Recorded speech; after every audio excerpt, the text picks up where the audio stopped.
Assalamualaikum warahmatullahi wabarakatuh. Allahumma sholli ala Sayyidina Muhammad wa ala ali Sayyidina Muhammad. Segala puji syukur kita kehadirat Allah Subhanahu wa Ta'ala. Salawat dan salam kita haturkan kepada baginda Nabi besar Muhammad sallallahu alaihi wasallam beserta keluarganya dan sahabatnya dan kita selaku umatnya. Mudah-mudahan mendapatkan syafaatnya. Dan jangan lupa like, comment, dan subscribe-nya.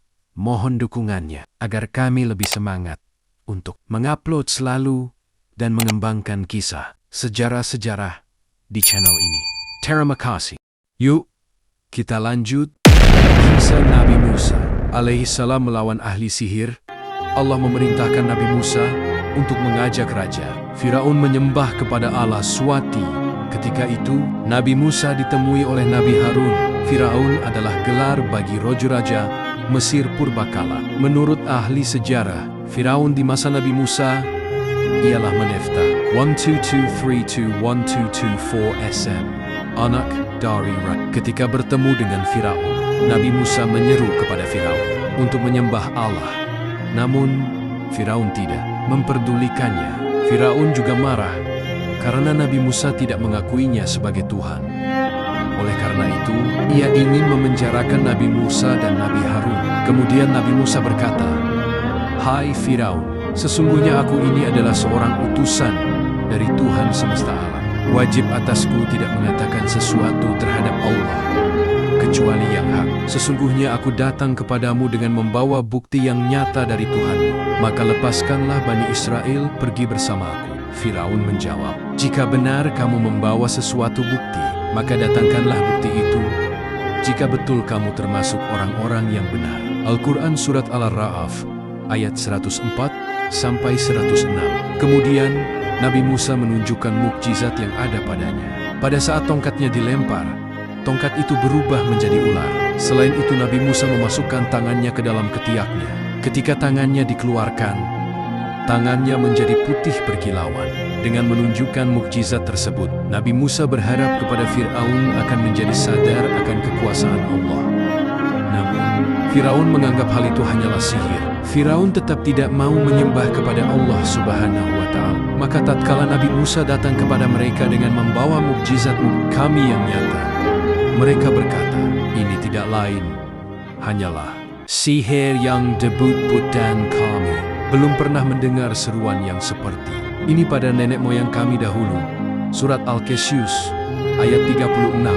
Maka Nabi Musa menjatuhkan tongkatnya. Lalu seketika itu juga, tongkat itu menjadi ular yang sebenarnya. Dan ia mengeluarkan tangannya. Maka ketika itu juga tangan itu menjadi putih, bercahaya, kelihatan oleh orang-orang yang melihatnya. Pemuka-pemuka kaum Firaun berkata, "Musa ini adalah ahli sihir yang pandai."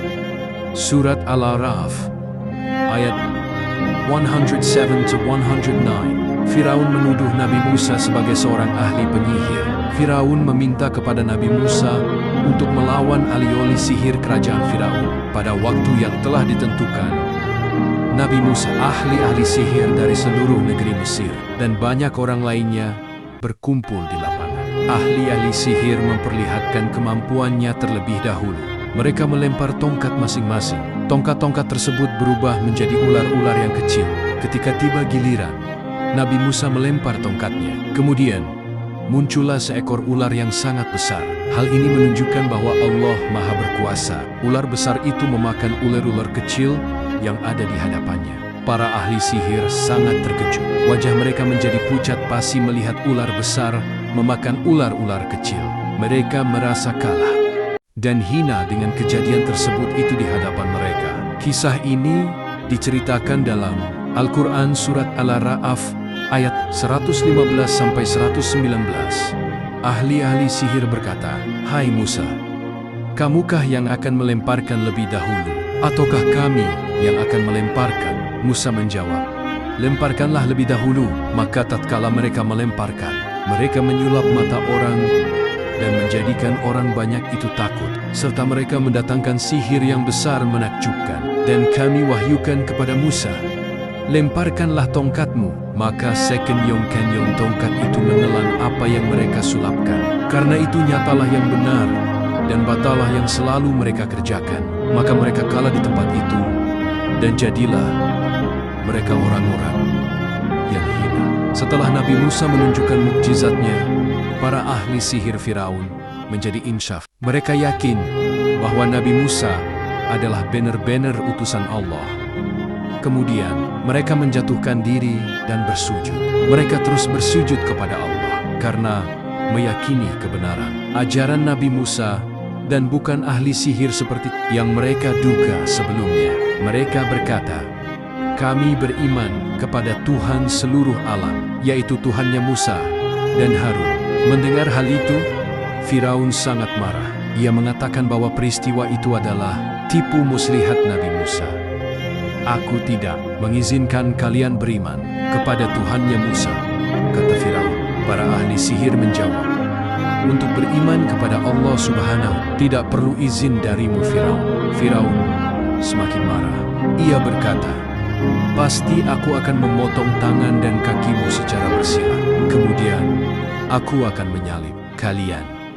Firaun bermaksud memotong tangan kanan dan kaki kiri atau tangan kiri dan kaki kanan para ahli sihir. Para ahli sihir menjawab, "Sesungguhnya kami akan kembali kepada Tuhan kami. Engkau menyiksa kami untuk membalas dendam kepada kami yang beriman kepada ayat-ayat Allah." Para ahli sihir menyadari keselamatan mereka terancam.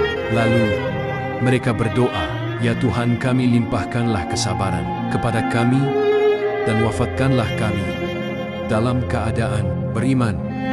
Setelah itu, Firaun memerintahkan pengikutnya untuk menyalib para ahli sihir tersebut. Para tukang sihir disalib pada kayu berpalang di tebing sungai Nil. Bertakwalah kepada Allah dengan takwa sebenar-benarnya, menjalankan perinonia dan menjauhi segala larangannya dengan penuh keikhlasan. Janganlah sekali-kali kamu mati melainkan dalam keadaan beragama Islam.